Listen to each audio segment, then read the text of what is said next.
Malik Trevan's fingers paused over his keyboard as Miranda Cortland's voice cut through the marketing department like a blade. "Trevan, my office. Now." The entire floor went silent.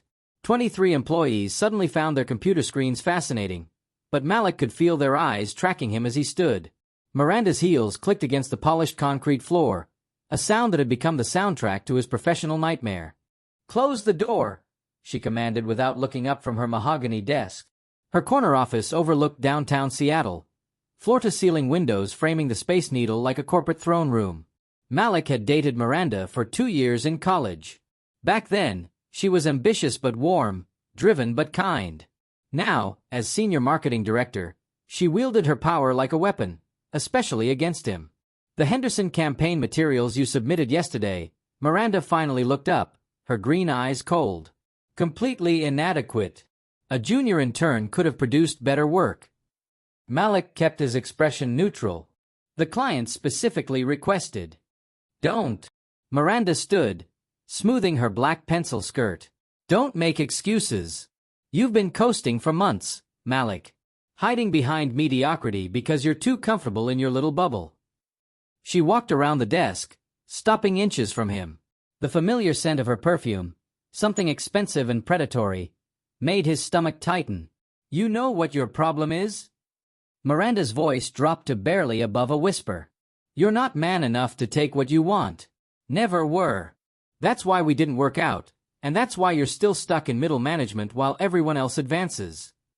Malik felt heat rise in his chest, but before he could respond, Miranda's phone buzzed. "Miss Cortland." Her assistant's voice crackled through the intercom. "Your 3 o'clock is here." Miranda's predatory smile widened. "Perfect timing. Send her in." The door opened, and Malik's world shifted on its axis. Celeste Quinn-Trevan entered like she owned the building, which, technically, she did. At 31, she was the youngest CEO in Trevan Industries' 70-year history, having inherited the company from her late father. Her black hair was pulled into a sleek ponytail, and she wore a charcoal gray suit that probably cost more than Malik's monthly salary. But it wasn't her wealth or position that made Malik's heart race. It was the way her dark eyes immediately found his, the slight softening of her expression when she saw him, and the almost imperceptible nod that said, "I've got this." Miranda's confidence faltered for just a moment before she recovered. "Ms. Trevan, thank you for coming. I wasn't expecting." "Quinn-Trevan," Celeste corrected smoothly, extending her hand. "And I make it a point to personally handle all major contract negotiations. Trevan Industries values our partnership with Cortland Marketing." Malik watched Miranda's face as the pieces clicked into place. Celeste Quinn-Trevan. Trevan. The same last name as her subordinate employee. "I see," Miranda said slowly, shaking Sarah's hand. "And you are?" "Malik's wife," Celeste replied without missing a beat. "We've been married for 3 years, though we keep our professional and personal lives separate. I believe in letting my husband build his career on his own merits." The temperature in the room seemed to drop 10 degrees. Miranda's eyes darted between Malik and Sarah, her mouth opening and closing like a fish gasping for air. "Married," Miranda repeated, as if the word was foreign. "Happily," Celeste confirmed, moving to stand beside Malik.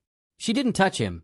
They'd agreed early in their relationship to maintain strict professional boundaries at work, but her presence was protective, possessive in a way that made Miranda take a step back.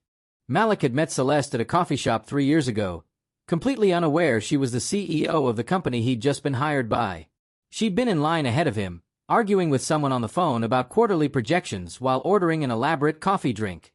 When she turned around, distracted and fumbling with her phone, she'd crashed directly into him, sending hot coffee all over his shirt. She'd been mortified, insisting on paying for dry cleaning, then dinner as an apology, then coffee again because she'd enjoyed dinner. It wasn't until their 4th date that she'd casually mentioned owning a small company, and it wasn't until their wedding day that most people realized the quiet marketing coordinator had married the CEO. "I wasn't aware," Miranda finally managed, her usual composure cracking. "Malik never mentioned." "Because it's not relevant to his work performance," Celeste interrupted. "Which brings me to why I'm here. We're considering expanding our partnership with Cortland Marketing, but I wanted to personally review your team's recent work first." She pulled out a tablet, swiping through what Malik recognized as his campaign materials. The Henderson account, for instance. Brilliant execution. Creative, targeted, effective. Exactly the kind of innovative thinking we value. Miranda's face had gone pale. That was actually Malik's work, yes. I've been following his portfolio for months. In fact, I was going to recommend him for the senior creative director position that just opened up at our main office. Celeste looked at Miranda with the kind of smile that didn't reach her eyes. Unless, of course, Cortland Marketing had other plans for him? The silence stretched like a taut wire. Malik could practically see the calculations running behind Miranda's eyes. The size of the Trevan Industries account, the career implications of losing it, the social suicide of admitting she'd been systematically undermining the CEO's husband. Of course, Miranda said finally, her voice strained. Malik is one of our most valuable team members. I was just pushing him to reach his full potential. By telling him he's not man enough? Sarah's voice remained pleasant, but there was steel underneath. Interesting management technique. Miranda's face flushed red. I never said. Soundproofing in these older buildings isn't what it used to be, Celeste observed. My assistant mentioned she could hear raised voices from the hallway. Something about mediocrity and making excuses. Malik watched his ex-girlfriend crumble in real time. Miranda Cortland, who had terrorized junior employees and climbed the corporate ladder by stepping on others, was being systematically dismantled by a woman who spoke in boardroom whispers and smiled like a shark. Perhaps, Celeste continued, we should discuss Cortland Marketing's employee development strategies. I'd hate for our partnership to suffer because of internal management issues. That won't be necessary, Miranda said quickly. I think there may have been some miscommunication earlier. Malik, I want to personally apologize if my feedback came across as harsh. You're clearly a valued member of our team. Malik felt Sarah's subtle nod of approval. Apology accepted, he said simply. Excellent. Celeste checked her watch, a simple Rolex that probably cost more than most people's cars. I have another meeting, but I'm glad we could clear this up. Miranda, wasn't it? I'll make sure to mention your collaborative approach in my report to the board. The threat was subtle but unmistakable. Miranda's smile looked like it might crack her face. I'll walk you out, Malik offered, though he phrased it like a question. Celeste nodded. That would be lovely.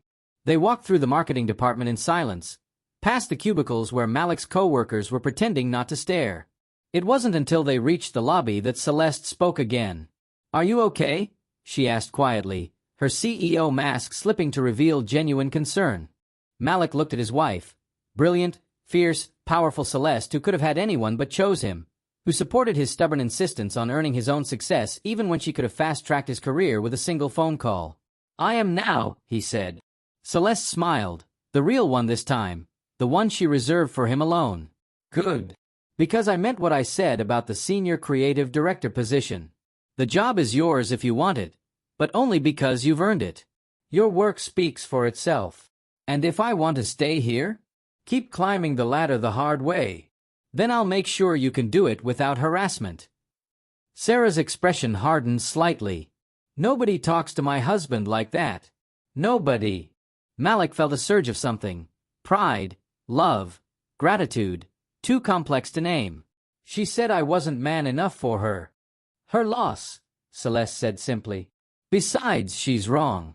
It takes a real man to marry a woman more successful than him and not feel threatened by it. It takes a real man to insist on earning his own way instead of taking shortcuts. And it takes a real man to handle workplace bullying with grace instead of letting it break him. She adjusted her purse strap, slipping back into CEO mode. I have to go, but we'll talk tonight. Dinner at Romano's? I'll make reservations.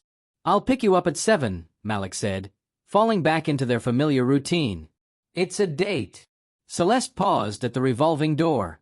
Oh, and Malik, you might want to check your email later. I have a feeling you're going to receive some very interesting project assignments this afternoon. She disappeared into the Seattle street, leaving Malik alone in the lobby with a grin he couldn't suppress. When he returned to his desk, there was already an email from Miranda waiting. 3 new high-profile accounts, all with significantly increased budgets and creative freedom. The subject line read, "New opportunities. Looking forward to your innovation." His phone buzzed with a text from Sarah. "Told you so." Red heart. Malik leaned back in his chair, looking around the office with new eyes. His co-workers were watching him with a mixture of awe and curiosity. Miranda's office door was firmly closed, but he could see her silhouette pacing behind the frosted glass. Tomorrow would bring new challenges, new projects, new opportunities to prove himself. But for the first time in months, Malik Trevan felt like he could handle anything that came his way. After all, he had backup, and she was absolutely terrifying when she needed to be. His phone buzzed again. Another text from his wife. "Also, remind me to send Miranda a fruit basket. She helped me realize once again how attractive you look when you're being professional under pressure. See you at 7, baby." Face blowing a kiss. Malik smiled at the message, and his colleagues caught his reflection on his computer screen. He was smiling like an idiot, but he didn't care. Miranda Cortland was right about one thing. He wasn't man enough for her. He was man enough for someone much better.